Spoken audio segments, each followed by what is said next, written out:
Hey guys, the reason I like to make 40 calls a day is pretty simple, and it's twofold. The first one is just numerically it makes sense. And now I'm talking to mid-market P&C insurance producers out there primarily. So if you're in a different industry, take maybe what I say with a grain of salt, but there's still going to be some relevant truths in this for you.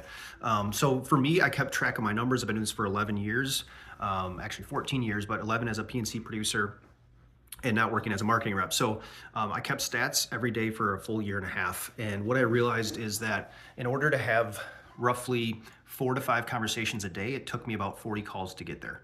Right. And that's simply what it comes down to for me. It was simple math, because I know if I talk to 5 people, that's about 20 conversations a week with business owners and decision makers. That's going to yield, let's just say 2 to 3 meetings and fill the top of the funnel with a bunch of other warm opportunities. So it makes a ton of sense on the number side.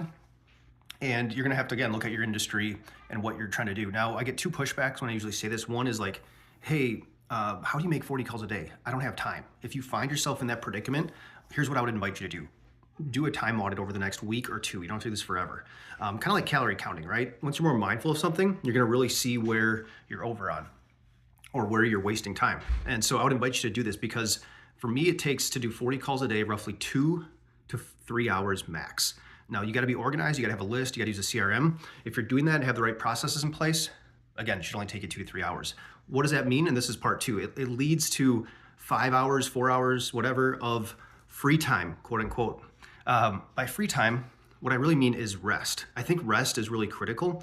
There's kind of like a law of diminishing returns with cold calling, in my opinion, right? If you sit there and bang out 100 calls a day, you're going to just go numb and eventually either leave the job or just hate what you're doing. So if you're feeling, frisky one day and you want to make 100 calls, go for it. But that's why I don't recommend making 70, 80, 100 calls a day. Maybe in your first couple months, again, if you want to do that while you're building, go for that. It's just tough to sustain and it's going to burn you out mentally. As a producer is also a really critical aspect, again, and that's everything else that makes you a good producer besides prospecting. This comes down to knowledge. So knowledge to me can be rest, right? Rest doesn't mean sitting around playing video games, wasting your time at the water cooler. It means learning your craft, reading books, taking courses, all that good stuff. It could also mean networking, right? Going out there, meeting people, expanding your network. It could mean spending time with your clients. It could mean golfing with clients, whatever. And it could also mean just sitting around and just thinking about how you want to grow your book, right? Taking an hour to think about, how can I better serve my clients? How can I get better entrenched in the community? How can I grow my social media presence, right? To have an impact on my bottom line as a producer.